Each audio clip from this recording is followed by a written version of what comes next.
여러분 안녕하십시오. 오늘도 이신근 교수의 조신학 강의 시간이 돌아왔습니다. 여러분 이 시간 기다리십니까? 저는 다음 무엇을 강의할지 벌써부터 설레고 있는데요. 오늘은 중요한 주제, 예수는 누구인가에 관하여 여러분에게 소개해 드릴까 합니다. 예수께서 가이사랴 빌립보라는 지방으로 가실 때 갑자기 제자들에게 질문하셨죠. 사람들이 나를 뭐라고 그러느냐? 그랬더니 제자들이 어떤 사람이 세례요한이라고 그러고요. 어떤 사람은 엘리야라고 그러고 어떤 사람은 예레미야나 선지자 중에 한 사람이라고 그럽니다. 그랬더니 예수님은 너희는 나를 누구라고 하느냐?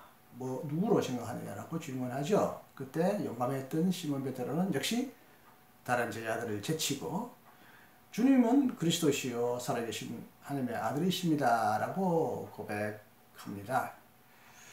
그런데 이제 이 신앙 고백도 중요하지만 예수님께서 이 질문을 던졌던 지역이 가이사랴 빌립보 지방이라는 것인데요. 이 지방은 어떤 지방이었느냐? 이스라엘 최북단 헬몬산 자락에 자리 잡고 있는 도시인데, 이 도시는 헤롯 대왕이 주전 20년에 로마 황제 아우구스토로부터 선물로 받은 땅이었는데, 헤롯의 아들 분봉왕 헤롯 빌립은 이곳에 로마식 도시를 건설하고 로마 황제의 칭호인 가이사와 자신의 이름 빌립을 합쳐가지고 가이사랴 빌립보라는 이름을 지었고요. 이 도시를 로마 황제에게 바쳤고요. 히랍 시대에도 판을 비롯한 많은 제우스를 섬기는 신전이 세워졌다고 합니다. 이처럼 정치적으로 종교적으로 중요한 의미를 지닌 이 도시 가까이에서 예수님께서 세상 사람들과 너희가 나를 누구라고 생각하느냐라는 질문을 던졌다는 것은 정치적으로 신학적으로 의미심장한 의미를 지니고 있다고 보아야 하겠습니다. 2000년 전에 제자들에게 던진 질문은 오늘 우리에게도 의미 있는 질문으로 다가옵니다. 왜 2000년 전에 살았던 한 인물에 대해 오늘 우리가 질문을 가져야 하고 대답을 내려야 하는가? 물론 예수님의 영향력, 중요성을 생각하면 이 질문을 우리가 쉽사리 비껴갈 수는 없겠죠. 이 땅에 많은 종교적인 지도자 인물들이 등장하고 사라졌지만 오늘날 예수님만큼 그렇게 많은 추종자, 신봉자를 거느리는 인물도 없을 것입니다. 통계적으로도 그렇고요. 세계 곳곳에 교회가 세워지지 않는 곳이 없을 정도로 예수님을 믿는 그리스도인의 공동체가 온 세계로 흩어져 살아가고 있습니다. 그리고 지금도 얼마나 많은 사람들이 예수님을 전파하고 예수님을 소개하고 예수님을 널리 알리려고 수고하고 희생하고 있는지요. 얼마나 많은 사람들이 예수님에게 전 생애를 걸고 심지어 목숨까지 걸었는지 알 수가 없습니다. 그리고 역사상 예수님만큼 그렇게 많은 사람의 관심을 받고 예수님만큼 많은 문헌으로, 영화로, 드라마로 제작되는 그런 인물도 없을 것입니다. 이처럼 예수님이 끼친 위대한 영향력, 예수님의 탄생을 기점으로 주전 주후 BC AD로 나뉠 만큼 시대차적인 큰 전환기를 마련한 예수님, 이분은 우리가 그냥 무관심하게 지나쳐버릴 만큼 의미가 없는 존재일 수는 분명히 없고요. 그러나 이렇게 예수님의 영향력, 예수님을 믿는 사람들이 이 세계에 상당히 많아졌다는 것, 교회가 곳곳마다 세워졌다는 것, 이건 못지않게 더 중요하고 본질적인 것은 칼바르트에 따르면 예수 그리스도 안에서 하나님의 계시, 하나님의 말씀, 하나님의 약속과 요구, 하나님의 심판과 구원이 가장 분명하게 드러났다고 우리 그리스도인은 믿기 때문입니다. 예수는 그리스도인의 믿음의 중심이요 근거요 대상입니다. 교회도 바로 이 예수 그리스도 위에 세워져 있습니다. 그러므로 그리스도인의 존재, 교회의 성공과 실패는 예수를 올바르게 이해하느냐 하지 않느냐에 따라 달려있다고 할 만큼 예수님 이해는 다른 어떤 주제보다 어떤 인물보다도 우리 그리스도인에게는 가장 중요한 숙제가 과제가 아닐 수가 없습니다. 예수님을 알기 위하여 우리는 무엇보다도 성경을 읽고 참조해야 하는데요. 개인적인 주관적인 신비한 체험, 경험은 하나의 참조사항은 될지언정 그것이 절대적인 신앙의 근거는 될 수가 없겠습니다.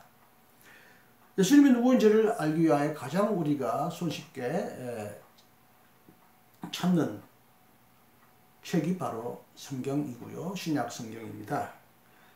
그런데 신약 성경에 들어가 보면 예수 이해가 매우 다양하고 매우 복잡하다.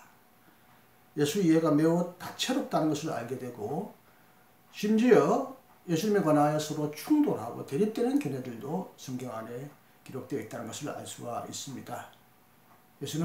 성경은 예수에 관하여 하나의 일관된 통일된 하나의 대답을 주지 않고 매우 다양하고 서로 모순된 대답도 제공한다는 것이죠. 그 이유가 무엇입니까?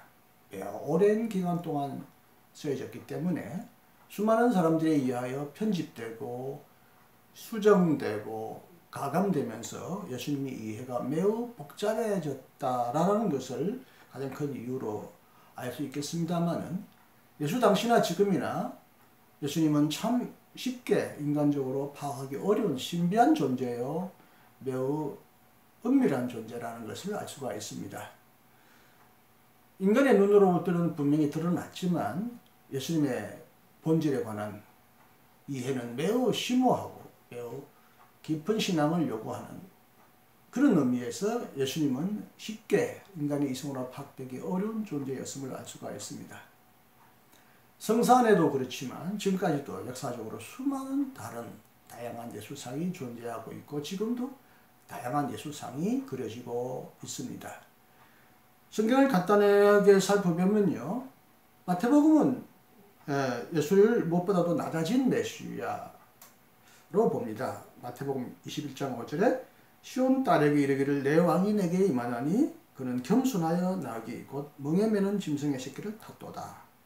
자신을 낮추신 겸손한 메시아로 마태는 예수를 그리고 있고요. 특히 또 마태는 예수를 율법을 가르치고 새롭게 해석하고 율법을 성취한 참된 스승으로서 제자들을 참된 의의 길, 완전한 사랑의 길로 부른 그런 교사로 스승으로 그려지고 있습니다. 마가는 예수님을 비밀 속에 나타난 하나님의 아들로 그리고 있습니다. 베드로가 가이사랴 빌립보 가까이에 가서 예수님을 주여 하나님의 아들이라고 고백했지만 예수님은 이 말을 다른 사람들에게 널리 알리지 말라 이렇게 비밀 속에 둘 것을 분부하고요. 특히 예수님의 고난은 베드로도 제대로 이해하지 못했습니다. 베드로의 신앙 고백에 따라 베드로를 복되다, 참으로 너의 고백은 복되다. 이것도 너 스스로 한 것이 아니라 하늘에 계신 살아계신 하나님의 아들이 알게 해주었다라고 할 정도로 베드로의 고백을 높이 샀던 예수님은 그의 고난 여고에 이어 바울이 그러지 말라고 긋고 말리는 그 장면에서 이제는 완전히 전혀 상반된 말씀을 하십니다. 사탄아 물러가라.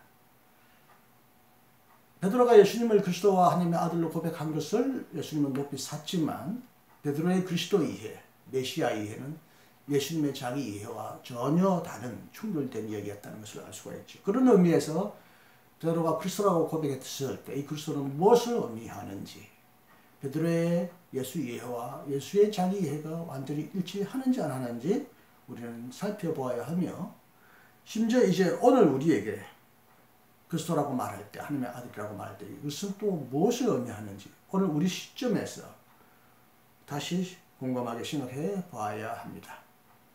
사람들이 제각기 그리스도다 하나님의 아들이라고 말하지만 그렇게 고백하더라도 그 내용은 상당히 서로 다르거나 충돌을 할 수가 있지 않겠습니까?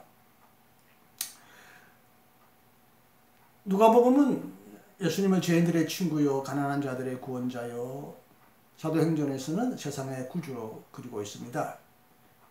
요한은 예수님을 아버지를 계시한 아들로 성육신하신 로고스 말씀으로 그리고 있고 요한계시록에서는 만물의 통치자로 그리고 있습니다. 바울은 예수님을 특히 율법에서 우리를 해방하신 분이다. 그리고 십자가에서 죽고 부활하셨고 이제 곧 장차 오실 그런 주라고 바울은 고백합니다.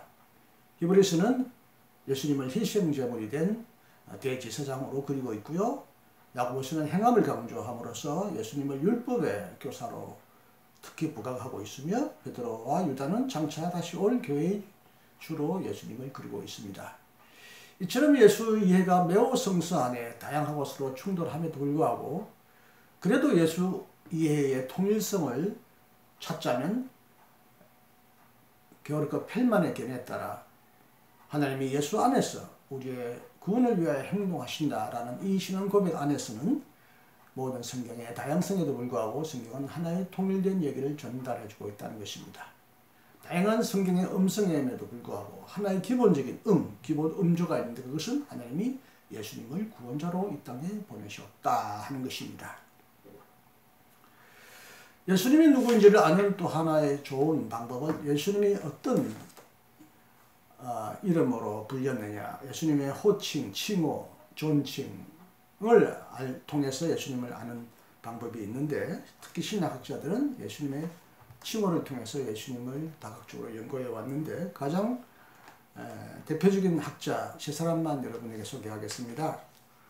오스카 쿨만은 예수님의 선제, 성육신하기 이전에 선제를 표현할 때는 예수님을 로고스, 말씀, 하나님이라고 부르고 이 땅에서 활동하신 모습을 표현할 때는 예수님을 예언자, 하나님의 종, 대제사장이라고 말하며 현재적인 활동, 지금 살아서 현존하시고 활동하시는 예수님을 표현할 때는 예수님을 주님, 주, 구주, 구원자라고 말하며 미래의 활동을 표현할 때는 예수님을 그리스도인자라고 표현했다고 말합니다. 루돌프 불트만은 팔레스타인 원시 공동체에서는 특히 예수님을 하나님이 높이 들어 올리신 그리스도인자라고 고백했고 헬라 세계 이방 공동체에서는 예수님은 주와 하나님의 아들로 신앙되었다고 말합니다.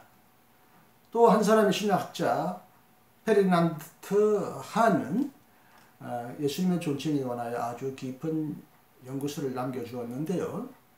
그에 따르면 세 가지 지역에 따라 시대에 따라 예수님의 고백이 조금씩 달라지고 있다는 것을 잘 설명해 주었습니다.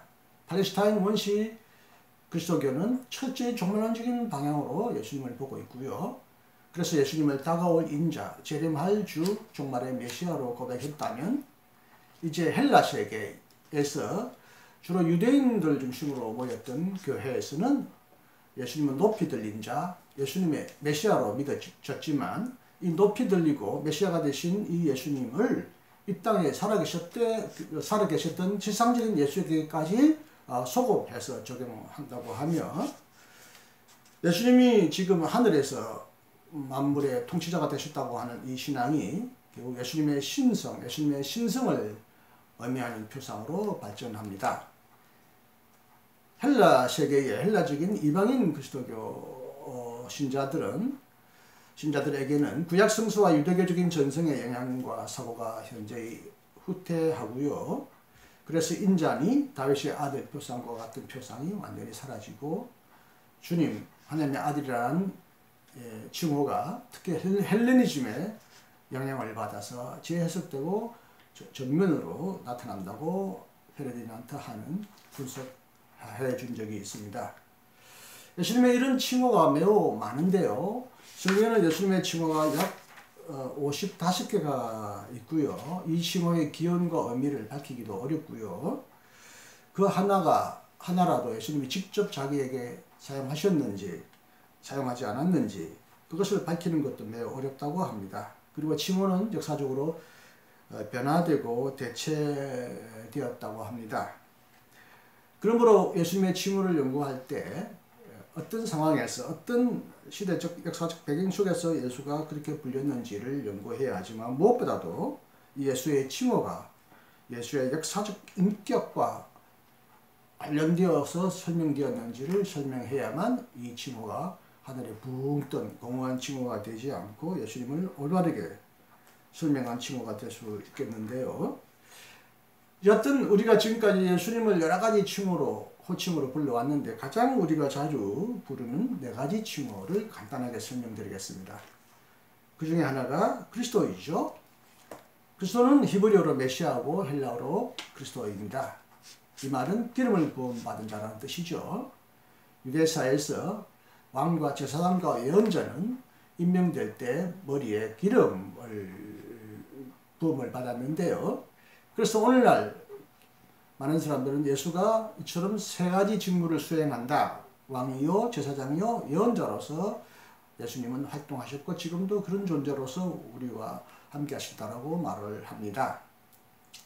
이 메시아 그리스도는 특히 유대인 사회에서는 무엇보다도 이스라엘 백성을 메시아의 억압으로부터 해방하고 원수를 무찌르고 이 땅에 이스라엘 백성을 만 백성의 어떤 통치할 백성으로 세울 그런 메시아로서 메시아를 기대했지만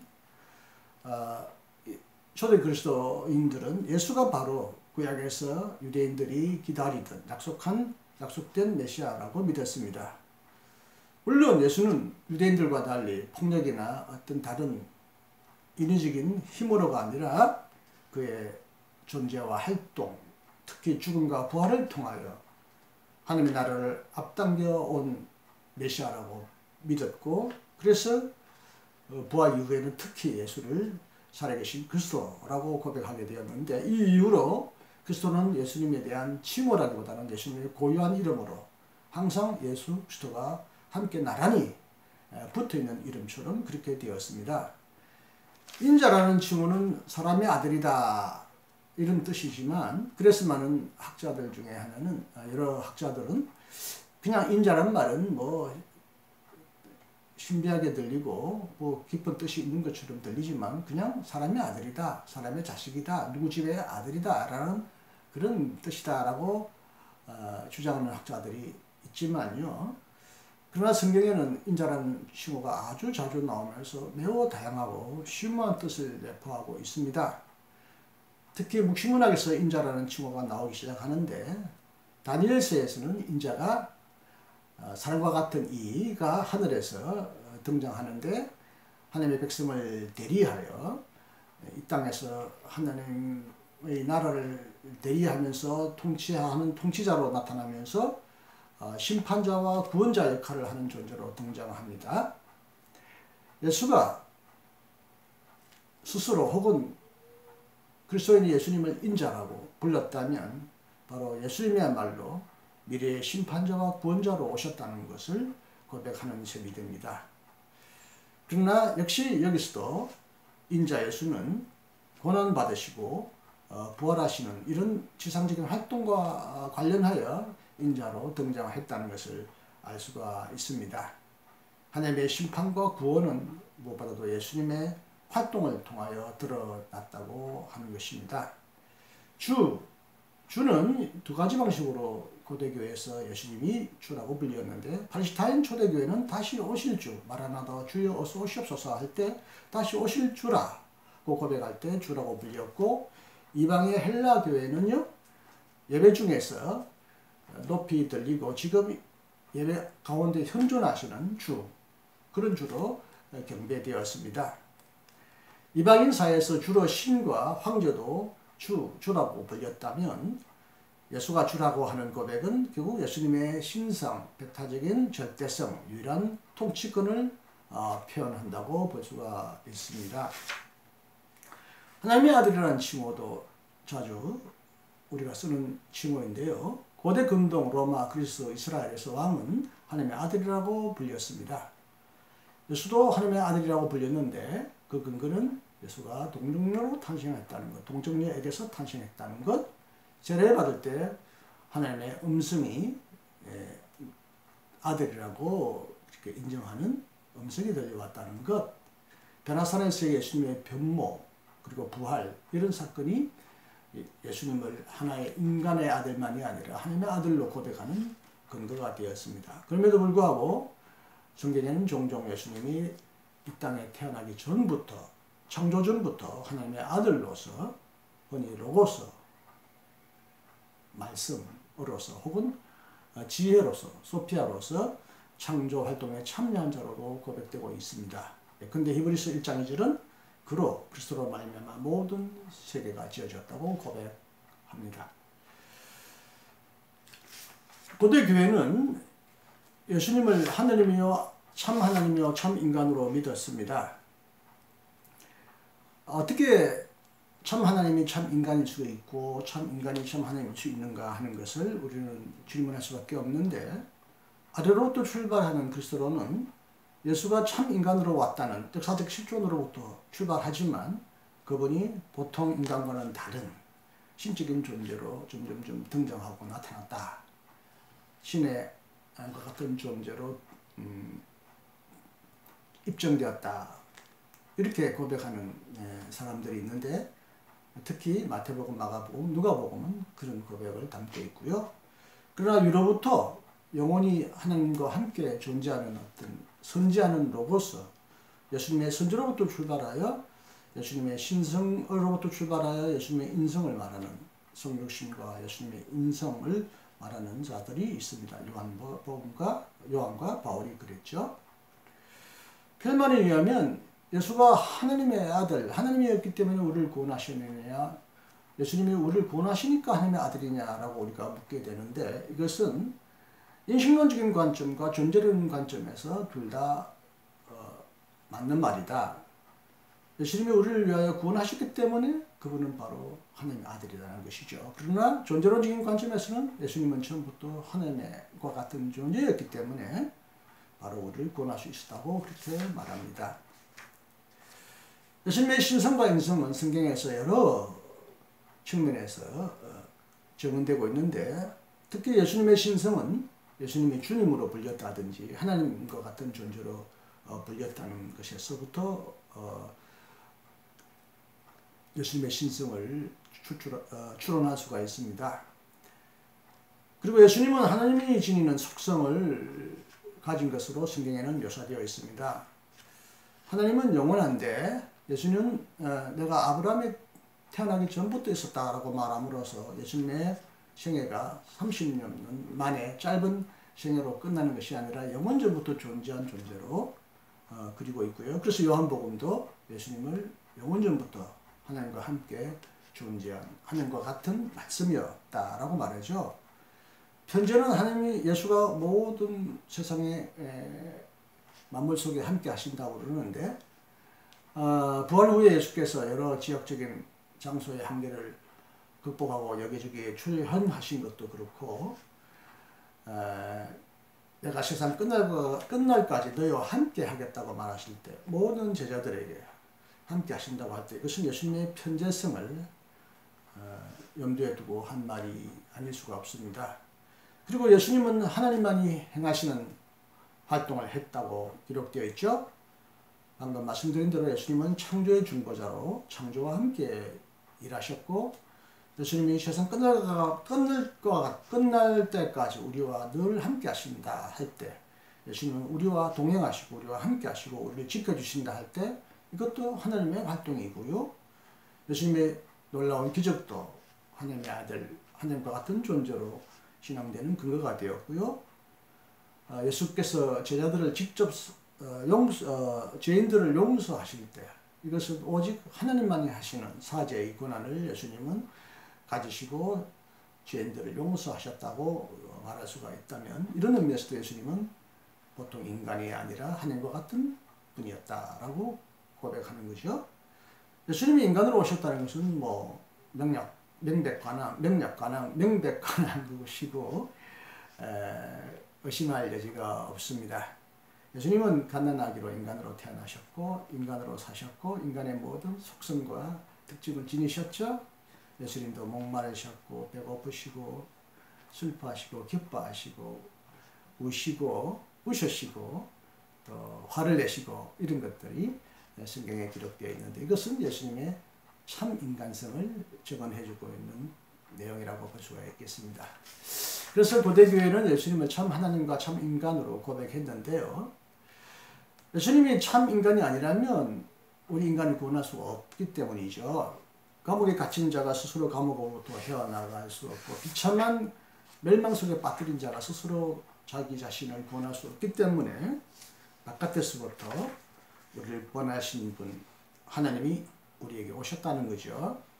그리고 불행한 처지에 있는 인간을 구원하기 위하여서는 불행한 처지와에 있는 인간과 똑같은 존재로 오셔야만 했다는 거죠. 그렇기 때문에 하나님만이 우리를 구원할 수 있고 인간이기 때문에 우리를 구원할 수 있다는 거죠.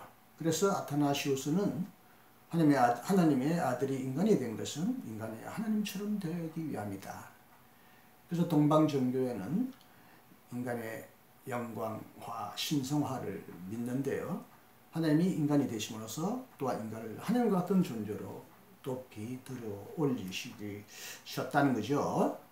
이처럼 신성과 인성은 예수 그리스도 안에서만이 아니라 인간의 구원을 위해서도 중요한 기능을 한다는 것이죠. 예수님이 신성과 인성 두 가지 본성을 가지고 있다. 이것을 학문적으로 신학적으로 양성론 두 가지 양성 본성을 가지고 있다라고 말하는데 어떻게 하나님이 인간이면서도 동시에 하나님이냐? 하나님이면서도 어떻게 동시에 인간일 수가 있느냐 하는 거죠.